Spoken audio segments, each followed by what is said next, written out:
Good morning everyone, मैं विकास कुमार ढाका। अपन अपने यहाँ पर सर्कल की बात कर रहे थे। सर्कल की कुछ प्रॉपर्टी अपन ने पढ़ी थी, कॉर्ड के बारे में मैंने आप लोगों को बताया था, टेंजेंट के बारे में अपन ने पढ़ा था। आज अपन थोड़ा सा आगे चलते हैं, बात करें अपन चक्रीय चतुर्भुज की। तो उसमें मैंने आप लोगों को बताया था कि अपोजिट वर्टेक्स पे बने हुए एंगल का सम कितना होता है, 180।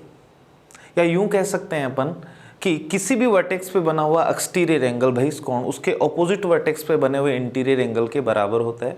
फिर अपन ने ये भी देखा था एक पैरेललोग्राम कभी भी साइक्लिक नहीं होगा, और अगर साइक्लिक कह देता है तो वो फिर एक रेक्टेंगल होगा।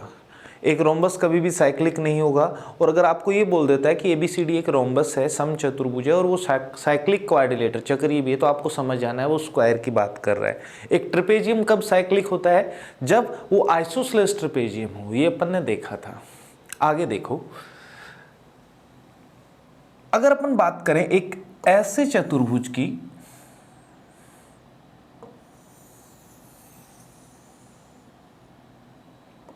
जिसके अंदर एक सर्कल बना हुआ हो, ये इसका इन सर्कल होगा इस तरीके से।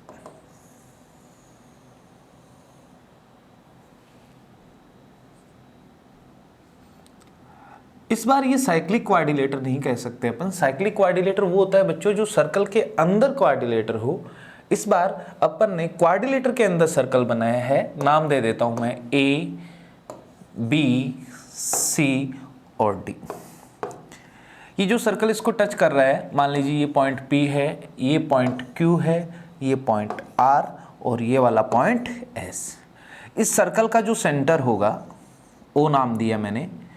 क्या बच्चों, ये इस चतुर्भुज का अंतः केंद्र इन सेंटर होगा, अंदर एक ऐसा बिंदु जिसको केंद्र मान के अपन एक ऐसा वर्त बना सके जो इसकी सभी साइड को टच करे, सबसे बड़ा सर्कल होता है ये। इस प्रकार के क्वाड्रिलेटर आपको कभी भी दिखाई दे तो यहां पर आपको दो बातें याद रखनी है।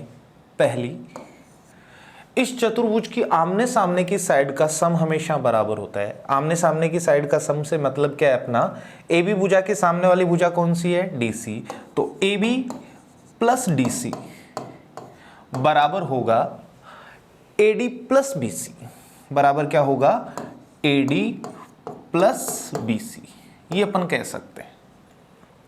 दूसरी बात आपको ये याद रखनी है इस केस में, अगर मैं इस इन सेंटर को इन चारों वर्टेक्स से ज्वाइन कर देता हूं बच्चों, मैंने A को O से ज्वाइन किया, D को O से ज्वाइन कर दिया, B को O से ज्वाइन कर दिया और C को O से ज्वाइन कर दिया, तो बताइए यहां पर O पॉइंट पर अपने को टोटल 4 एंगल दिखाई दे रहे हैं। एक तो इसको मैं देता हूं θ1 नाम, इसको मैं θ2 बोल रहा हूं, इसको मैं θ3 बोल रहा हूं और इसको θ4। तो जो आमने सामने वाले अपोजिट एंगल है, देखो इनको वर्टिकली अपोजिट एंगल नहीं बोल सकते क्योंकि ये स्ट्रेट लाइन नहीं है बच्चों। θ1 और θ3 का सम, या फिर θ2 और θ4 की बात करें, इनका सम हमेशा 180 होता है। दो बातें याद रखनी। क्या बोला मैंने, फिर से सुनिए। कभी भी किसी भी चतुर्भुज के अंदर एक ऐसा वर्त बनाओ जो उसकी चारों साइड को टच करे, तो यहां पर अपने को दो बातें याद रखनी है। उस क्वाड्रिलेटर, उस चतुर्भुज के अपोजिट साइड का सम हमेशा बराबर होगा। और दूसरी बात अपन ने पढ़ी कि इस सेंटर को अगर अपन चारों वर्टेक्स से मिला दें तो टोटल 4 एंगल बनेंगे। आमने सामने के एंगल का टोटल कितना होता है, 180। क्वेश्चन आ जाते हैं बच्चों, जैसे 120 देकर ये पूछ लेगा तो 60 अगर आपको याद है तो कुछ नहीं करना, डायरेक्ट आप आंसर दोगे। ये दे देता हूं मैं 6, ये दे देता हूं 5, टोटल कितना 11, ये 7 देकर ये पूछ लेता है तो अपना आंसर क्या होगा, 4। देखो ये चीजें कैसे अपन कह सकते हैं कि ऐसा होता है, समझ लेते हैं। आज के बाद आपको ये चीजें याद रखनी है थोड़ी सी। अपन लोगों ने पढ़ा था किसी भी पॉइंट से दो टेंजेंट बनाएंगे, दोनों की लंबाई बराबर। जैसे AP की लंबाई को मैं A बोल दूं बच्चों, तो क्या AS भी A होगा। ऐसे ही B से P की दूरी को अगर मैं B कहूं तो B से Q की दूरी भी क्या होगी, B। CQ और CR भी दोनों टेंजेंट है, इसको C बोलोगे तो ये भी C। ऐसे इसको मैं D बोलूं तो ये भी D। अब अगर अपन इसकी बात करें, AB की लंबाई देखें तो क्या आएगा, A plus B sine plus का। DC की बात करें बच्चों तो D प्लस C। इधर भी देखें AD की लंबाई क्या हो जाएगी इस बार, A प्लस D प्लस का साइन है और BC की लंबाई कितनी दिखाई दे रही है, B प्लस C। आप मुझे बताइए क्या ये वाली वैल्यू इस वैल्यू के बराबर आई कि नहीं, A plus B plus C plus D, A plus B plus C plus D, तो अपन कह सकते हैं कि अपोजिट साइड का सम बराबर होगा। क्लियर है ये चीज? आगे चलते हैं, ये अपन ने कैसे किया। देखो आप लोग मुझे एक बात बताइए, मैंने आपको एक छोटी सी थ्योरम बताई थी कि किसी भी चतुर्भुज, ध्यान दो इधर,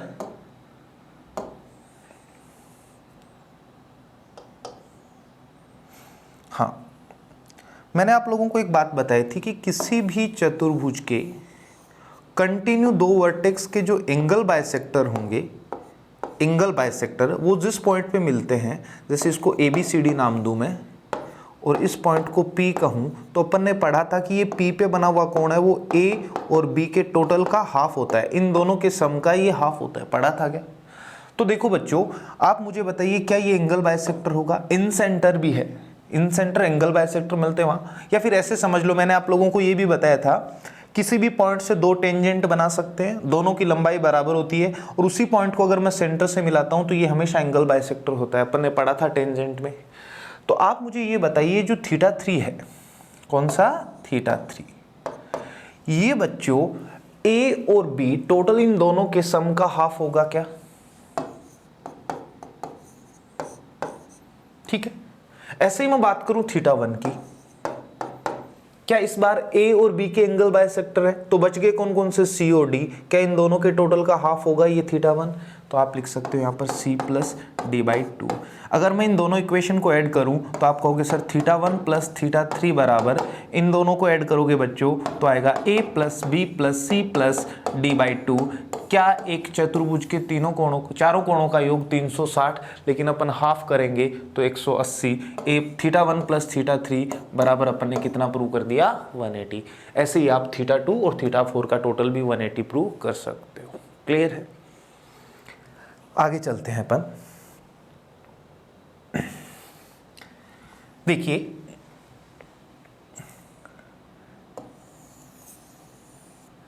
कोई भी दो सर्कल अगर एक दूसरे को काट रहे हैं, इस इंटरसेक्टिंग पॉइंट को मैं नाम दे देता हूं बच्चों P और इसको नाम दे देते हैं अपन Q। इसका सेंटर ये रहा A और इसके सेंटर को नाम दिया मैंने B। अगर इन दोनों प्रतिच्छेदी बिंदु इंटरसेक्टिंग पॉइंट को अपन ज्वाइन कर दें तो ये जो PQ है इसको अपन बोलते हैं उभयनिष्ठ जीवा। क्या बोलते हैं? उभयनिष्ठ जीवा। इंग्लिश में अपन इसको बोलते हैं बच्चों कॉमन कॉर्ड, कॉमन कॉर्ड। ये वाली जो PQ है वो इधर वाले सर्कल के लिए भी एक जीवा का काम करेगी और इधर वाले सर्कल की भी एक कॉर्ड जीवा है, तो इसलिए अपन इसको क्या बोल देते हैं? Common chord. तो पहली बात तो ये, कभी भी दो सर्कल एक दूसरे को काटें, दोनों इंटरसेक्टिंग पॉइंट को जब आप ज्वाइन करोगे तो वो कॉमन कॉर्ड होगी, दोनों सर्कल के लिए वो कॉर्ड का काम यानी जीवा का काम करती है। दूसरी बात आपको क्या ध्यान रखनी है, अगर आप दोनों के सेंटर को मिलाते हो तो ये जो AB है वो PQ को हर बार काटेगी। मान लो इस पॉइंट को मैंने नाम दे दिया बच्चों R, तो हमेशा याद रखना इस केस में ये इनको 90 डिग्री पे भी काटती है और जितनी दूरी PR की होगी उतनी किसकी होगी? PQ की। क्लियर? देखो ऐसा क्यों होता है ये अपन देखते हैं बच्चों। हाँ, मैंने A को मिला दिया P से और A को मिला दिया किससे? Q से। क्या ये साइड इसके बराबर होगी? क्योंकि इस सर्कल की ये दोनों रेडियस है। मैंने P को मिलाया B से और Q को भी मिला दिया B से। ये क्या इधर वाले सर्कल की रेडियस है, तो ये दोनों भी क्या होंगी? बराबर। अब मैं बात कर रहा हूं ट्रायंगल PAB। कौन सा ट्रायंगल? Triangle PAB। और एक नीचे वाला ट्रायंगल ले रहा हूं QAB, ये वाला। एक तो अपन ने लिया PAB और एक ले रहा हूं मैं QAB बच्चों। ये दोनों के दोनों ट्रायंगल कॉन्ग्रुएंट हो जाएंगे, सर्वांग सम। ये भुजा इसके बराबर, ये भुजा इसके बराबर। तीसरी भुजा जो AB है अपनी, क्या ये दोनों में कॉमन है क्या? तो आप कहोगे सर ये दोनों के दोनों ट्रायंगल अपने क्या हो जाएंगे, सर्वांग हो जाएंगे। दो सर्वांग त्रिभुज में भुजाएं और कोण सब बराबर होते हैं। तो आप मुझे बताइए ऊपर वाले त्रिभुज में 1 और 3 के बीच का कोण ये वाला और नीचे वाले में 1 और 3 के बीच का ये, क्या ये दोनों के दोनों कोण भी बराबर होंगे? बिल्कुल होंगे। अब आप मुझे बताइए, अपन बात करें अगर ट्रायंगल, अपन बात कर रहे हैं ट्रायंगल APQ की, इस ट्रायंगल पे आओ। आपने कहा सर ये एक समद्विबाहु त्रिभुज होगा, और क्या बच्चों आपने इसको एंगल बाइसेक्टर प्रूव कर दिया गया, ये दोनों कोण बराबर हैं तो क्या हो जाएगा, एंगल बाइसेक्टर। अपन लोगों ने पढ़ा था जब ट्रायंगल की थ्योरी पढ़ रहे थे, किसी भी समद्विबाहु त्रिभुज में जो शीर्ष दो समान भुजाओं से बना है उस शीर्ष से आप एंगल बाइसेक्टर बना दीजिए, वही इसका एल्टीट्यूड भी होगा और वही इसकी मीडियन भी होगी। तो अगर एल्टीट्यूड है तो ये एंगल कितना प्रूव हो गया, 90, और ये मीडियन भी है तो क्या RPQ का मिड पॉइंट हो गया। तो हमेशा याद रखना इस केस में AB जो है वो परपेंडिकुलर होगी किसके, PQ के, 90 डिग्री पे मिलेगी, और दूसरी बात इसको जहां पर भी मिलेगी बाइसेक्ट करेगी, यानी कि PR बराबर RQ, ये याद रखना। इन पे क्वेश्चन बनते हैं, ठीक है। वापस से बोल रहा हूं, मैंने क्या कहा देखो, जब कभी भी दो सर्कल एक दूसरे को काटें, दोनों इंटरसेक्टिंग पॉइंट को ज्वाइन करते हैं तो वो कॉमन कॉर्ड कहलाती है। दोनों के सेंटर को अगर अपन ज्वाइन करते हैं तो वो कॉमन कॉर्ड को 90 डिग्री पे काटेंगे और उस कॉमन कॉर्ड के मिड पॉइंट से पास होगा, यानी कि अपन कह सकते हैं कि PR बराबर क्या होगा, RQ। क्लियर? आगे चलते हैं। देखो इधर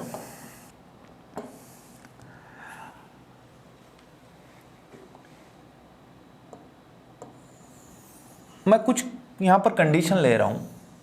पहली कंडीशन, दो सर्कल एक दूसरे से कुछ डिस्टेंस पे हैं, या फिर दोनों एक दूसरे को टच कर रहे हो, या दोनों एक दूसरे को इंटरसेक्ट कर रहे हो,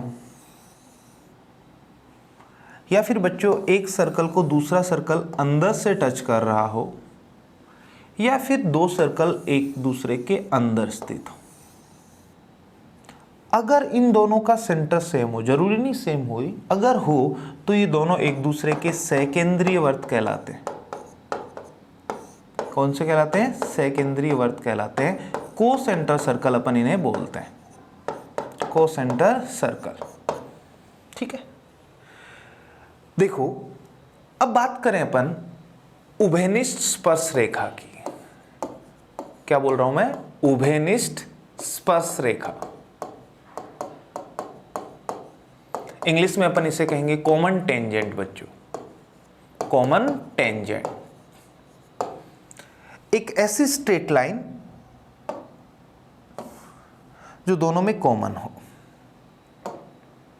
हाँ देखिए इधर इस केस में अपन कितनी स्ट्रेट लाइन ऐसी ड्रॉ कर सकते हैं जो दोनों सर्कल के लिए टेंजेंट का काम करे। तो बच्चों यहां पर टोटल 4 बनेगी, देखो कौन कौन सी, 1 2 3 और 4 बच्चों। कितनी बनी टोटल, 4। इस केस में 1 2 और 3 जब एक दूसरे को इंटरसेक्ट करते हैं तो कॉमन टेंजेंट बनेगी अपनी 2, और जब एक दूसरे को अंदर से टच कर रहा है तो बनेगी केवल 1, और इस केस में 1 भी नहीं बनेगी। ठीक है, तो मैंने कुछ कंडीशन ली, यही कंडीशन है, इनके अलावा कोई कंडीशन नहीं हो सकती। 2 सर्कल की बात करें, पहले केस में एक दूसरे से कुछ डिस्टेंस पे हैं, दूसरे केस में एक दूसरे को बाहर से टच कर रहे हैं, थर्ड केस में अपन ने देखा दोनों एक दूसरे को इंटरसेक्ट कर रहे हैं, फोर्थ केस में देखा मैंने एक सर्कल दूसरे को अंदर से टच कर रहा है, और लास्ट अपन ने देखा दोनों एक दूसरे के अंदर स्थित हो। कितनी उभयनिष्ठ स्पर्श रेखा होंगी, 4, यहाँ पर 3, जब काट रहे हो तो 2, अंदर से टच कर रहा हो तो 1, और जो 2 कोसेंटर सर्कल होंगे उसमें कोई भी कॉमन कोड अपन नहीं, कॉमन टेंजेंट नहीं बना सकते। देखो उभयनिष्पर्श रेखा के भी 2 नाम होते हैं बच्चों। एक तो होती है अपनी अनुस्पर्श उभयनिष्पर्श रेखा, और दूसरी होती है अपनी अनुप्रस्थ, या कभी कभी इसको तिर्यक भी बोल देता है, तिर्यक उभयनिष्पर्श रेखा। इंग्लिश में अपन इसको कह सकते हैं डायरेक्ट कॉमन टेंजेंट, और इसको बोलेंगे अपन ट्रांसवर्स कॉमन टेंजेंट। कौन सी कॉमन टेंजेंट को अपन डायरेक्ट कॉमन टेंजेंट यानी अनुस्पर्श उभयनिष्पर्श रेखा कहते हैं, और कौन सी को अपन तिर्यक उभयनिष्पर्श रेखा यानी ट्रांसवर्स कॉमन टेंजेंट कहते हैं, ये आपको पता होना चाहिए। ऐसी टेंजेंट कॉमन टेंजेंट दोनों सर्कल अगर उसके एक ही तरफ हो तो वो कहलाती है डायरेक्ट कॉमन टेंजेंट। लेकिन दोनों सर्कल अगर उस कॉमन टेंजेंट के ऑपोजिट डायरेक्शन में हो, विपरीत दिशा में हो, तो फिर वो कहलाती है ट्रांसवर्स कॉमन टेंजेंट। देखो ध्यान दो, अगर मैं बात करूं इस टेंजेंट की तो क्या दोनों सर्कल नीचे की तरफ है तो ये डायरेक्ट होगी। ऐसे इसकी बात करूं मैं तो क्या दोनों के दोनों सर्कल ऊपर की तरफ है तो ये कौन सी होगी, डायरेक्ट कॉमन टेंजेंट। लेकिन ये वाली देखें तो एक इधर की तरफ, दूसरा सर्कल इधर की तरफ, तो ये भी ट्रांसवर्स और ये भी ट्रांसवर्स। जितनी लंबाई इस डायरेक्ट कॉमन टेंजेंट की होगी उतनी ही इसकी होगी, जितनी लंबाई इस ट्रांसवर्स कॉमन टेंजेंट की होगी उतनी ही इसकी होगी, बराबर होगी।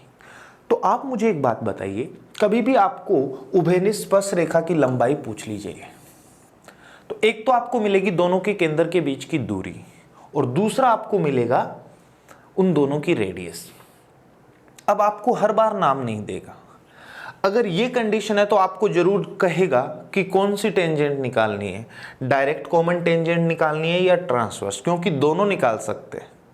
लेकिन इस केस में देखो, ये भी डायरेक्ट कॉमन टेंजेंट है, ये भी डायरेक्ट कॉमन टेंजेंट, ये वाली ट्रांसवर्स कॉमन टेंजेंट है, लेकिन क्या इसकी लंबाई दोनों को एक ही पॉइंट पे टच कर रहा है तो क्या इसकी लंबाई 0 होगी? तो कभी नहीं कहेगा। आपको ये कहेगा कि उभयनिष्पर्श रेखा निकालो। आपको पता है कि ट्रांसवर्स की लंबाई तो क्या होगी, 0, तो यही पूछ रहा होगा। इस केस में बनती नहीं, तो कभी भी उभयनिष्पर्श रेखा पूछे तो अपने को डायरेक्ट ही निकालनी है। इस केस में भी बनती तो है लेकिन उसकी कोई लंबाई नहीं होती, तो आपको 1, 2, 3 इन 3 कंडीशन में ही पूछता है। तो मैं आपको ये समझाना जा रहा हूं, इन दोनों केस में जब बाहर से टच कर रहे हो या इंटरसेक्ट कर रहे हो तो केवल उभयनिष्पर्श रेखा का नाम देगा, तो भी आपको समझ जाना है डायरेक्ट ही पूछना चाह रहा है। यहां तो बन ही नहीं रही ट्रांसवर्स, यहाँ बन तो रही है लेकिन लंबाई क्या है, 0। लेकिन अगर पहली कंडीशन आपके पास है जब दोनों सर्कल एक दूसरे से कुछ डिस्टेंस पे हैं बच्चों, तो उस केस में आपको साफ साफ बोला जाएगा कि मुझे डायरेक्ट कॉमन टेंजेंट चाहिए या ट्रांसवर्स। क्लियर? देखो कैसे निकालते हैं अपन।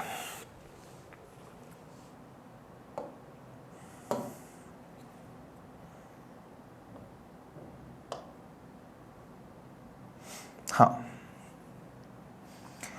अगर आप लोगों को बात करें अपन डायरेक्ट कॉमन टेंजेंट की और अपन बात करें ट्रांसवर्स कॉमन टेंजेंट की, ये आपको तीनों केस में पूछा जा सकता है। पहला, जब दो सर्कल एक दूसरे से कुछ दूरी पे हों, या दोनों एक दूसरे को इंटरसेक्ट कर रहे हों, या फिर दोनों एक दूसरे को बाहर से टच कर रहे हो। क्या डायरेक्ट कॉमन टेंजेंट तो तीनों केस में बनती है।